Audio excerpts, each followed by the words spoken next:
I'm Shivani Gupta. I'm obsessed with small to medium businesses growing. As business owners, we take so much risk and we want to make sure it's worth it. I believe one of the best presents you can give yourself as a business owner is to be able to learn how to scale your people, your profit, and your processes.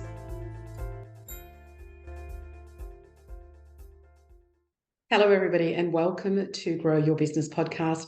I'm Shivani Gupta, and I'm your host. And today we're going to be talking about conflict. It's not something that is easy. It is not something that we enjoy dealing with, but so important for business leaders and owners, as well as passing this particular skill to ensure that our managers are aware of it. And the reason why we want to do that is because when our managers don't know how to deal with conflict, that becomes one of the really, really key areas where our people want to leave. And we want to make sure that this is a really important retention strategy in our businesses, because finding key people that are great and high performers, they are becoming harder and harder to replace. So as I go through these key strategies, one of the things I want to think for you to think about as you're listening to it is, how could you get better at that conflict management in terms of perhaps one thing that really strikes for you? But the other important thing is, what could you pass on or create a conversation in your culture, in your business as a leader and owner, in terms of being able to create people that get better at conflict management. Now, the first thing to remember is conflict is going to happen. I remember reading a very long time ago that as long as you've got more than two people, there's always going to be an element of conflict. So it's really important that you're aware of that if you've got more than two people, even if you've got a contractor, even if you work virtually, versus when you've got many people that are reporting into your business, it's important to know that is going to happen. So it's not something we can avoid, and we need to get better at being able to resolve disputes. People are, resilience is down since the pandemic. There's certainly some countries in it that have got another wave of COVID coming around. And so our resilience is wearing thin. There is going to be a result of many factors, including that. There's going to be more conflict in the workplace, and we need to be able to get better at that. So the first thing, which is going to sound so easy to say, but really hard to do, and something that I often struggle with as well, is how to stay cool. The saying of stay cool as ice. How do we keep our composure when there's conflict happening? The first thing is, it's so important to not, even if you're reacting, even if you're starting to get really angry and really upset about what's happened because of some people's behaviours may not match your culture, or some of the way that things have been dealt with may not match who you really are. It's so important to have that composure, because emotions run high when there's conflict, particularly if that conflict's between you and one of your managers, or between a manager, or even for a manager to see that conflict happening with somebody in their teams.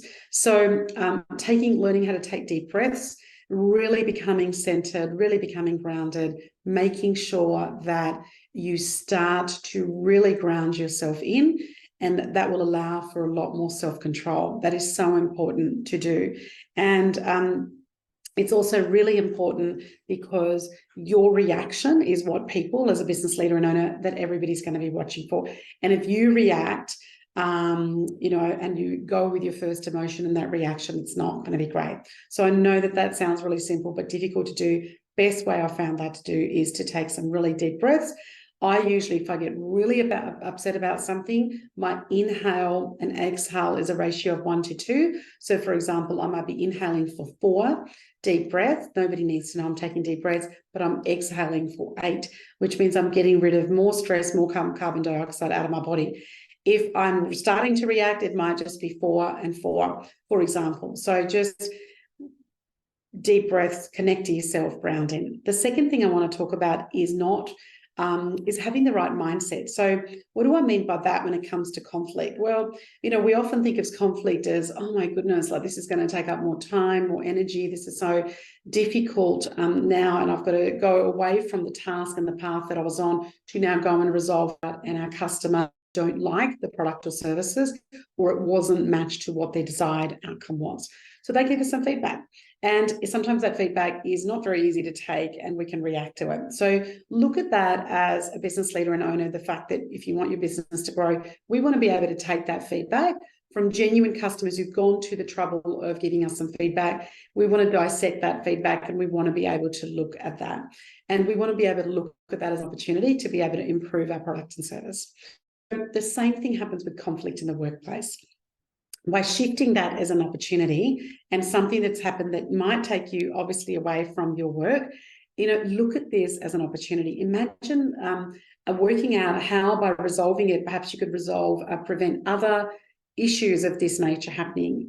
Perhaps that's something that needs to be sorted out in your culture or a leadership or management level as well. We often can come up with better solutions when we look at that with an open mindset. And when we go from this mindset of conflict is bad to conflict as an opportunity, it starts to help us look at that issue and those issues in a much more positive perspective. So just flip that thinking on its head and just start to go, like customer feedback, could we look at this conflict as an opportunity and really shift the way that we do that? The third thing I want to talk about is not playing the blame game. It's so easy when conflict happens. Sometimes we're a bit more affiliated, or we have a better relationship with some of our managers than others. Sometimes if your manager's resolving it, say, for example, it's somebody in their team versus somebody in another team, and they start to go, well, I know that my team member's great. So just staying away from the blame game is really, really important before we get to resolution. And that is really, we want to not create a deeper divide that we have between these two people, for example, or these two teams. So rather than that, what we want to do is just focus unemotionally on the facts. What are the facts from your perspective? Write them down. What are the facts from your perspective? Write them down. And really encourage that dialogue to not play the blame game, and just so that we can not have further break in that relationship, in that professional relationship, and how do we create a more constructive atmosphere. The next thing I want to talk about is putting somebody in else's shoes and the power of empathy that comes in conflict management. I just wanted to give you an example of my two teenagers. So I've got a boy and a girl, both teenagers, and at times they disagree about something. And so they'll get stuck in their particular view. And this is a challenging thing as a parent, as many of you might relate listening to this, is getting one of them to say, I know that he annoyed you, or I know that she did this, but can you just look at it from the other perspective? And initially, often they don't want to. And then I said, just sit with it. What do you think might be happening for her? Or to my daughter, what do you think might be happening for him? And then as they sit in that, they go, oh, well, he might be really upset because of this, or perhaps I could have not said it this particular way. And even just that little glimmer and that little moment of hope that might often help some of our people, just start to say, well, what do you think might be happening from their perspective? Gives us really valuable insights. It takes that emotional charge away. Doesn't mean we agree with all of the other person's behavior. It doesn't mean we're saying, forgive them and they're right and you're wrong. None of that. It's just to say that empathy can be such an important common ground to find, just to create that bridge between one person's perspective to the other person's perspective, and creating that part on us to be able to resolve some conflict. And the last thing that I wanted to talk about is daring to speak up. What do I mean about that? Well, when there is a lot of conflict, one of the things that we often do as humans is we don't deal it with the person that we need to deal it with. I mean, I come across so many people that have got an issue with their partner, but they're not talking to their partner about it. They go and talk to their friends, their girlfriends, their guy friends about that, and they're complaining about their partner. If there's an issue with the partner, dare to speak up with your partner. If there's an issue with somebody in the workplace, how many times and there's a conflict happening, how many times do we avoid having that conversation with that person at work? And then we go home and complain about that person to the partner. Again, you might utilize them for a bit of a sounding board, but often we're sitting and there's bitching and, complaining and moaning part of it. And what I want to do is to talk about is, when I talk about dare to speak up, we need to learn to be honest. We need to have the brave conversations, and they're not the easy. There are tougher conversations, but it's so important to be honest with the person or the people that issue is happening. So if you can't resolve that yourself, then you want to raise that with your one-up, and your managers need to have the skills. So they need to be able to listen when people are daring to speak up, to be able to get people to sit down, talk about their feelings as well as what they're thinking, and then start to come up with some ideas for a resolution.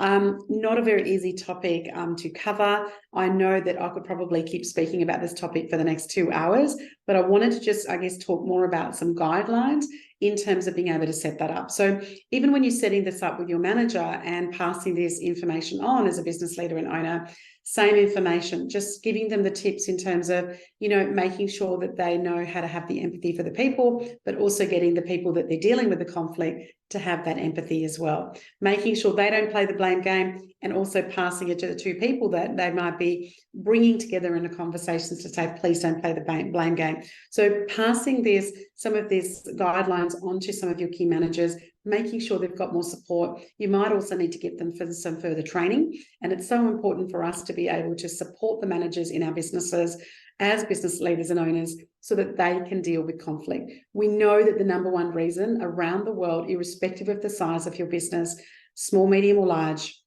the number one reason that people are leaving is due to their direct relationship with their manager. And so often we are not seeing our managers, one of the skills that they need to have is this ability to be able to manage conflict. I hope that this podcast was useful. Any questions that you have, my business is called askshivani.com. Please ask any questions away and I'd be so happy to guide you. And if you could take a moment to review and rate this podcast, it would be so appreciated.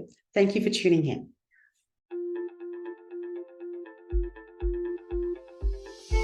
I'm Shivani Gupta, and you've been listening to the Grow Your Business podcast. I hope you got one idea that you can think about or perhaps even implement straight away in your business. Thank you for listening. Follow me on Facebook, Instagram, and LinkedIn under Ask Shivani. Remember, I call it Ask Shivani, so please send me your questions that I can address in this podcast for you. And I would also so appreciate if you went to the Apple Podcast to rate and review this podcast.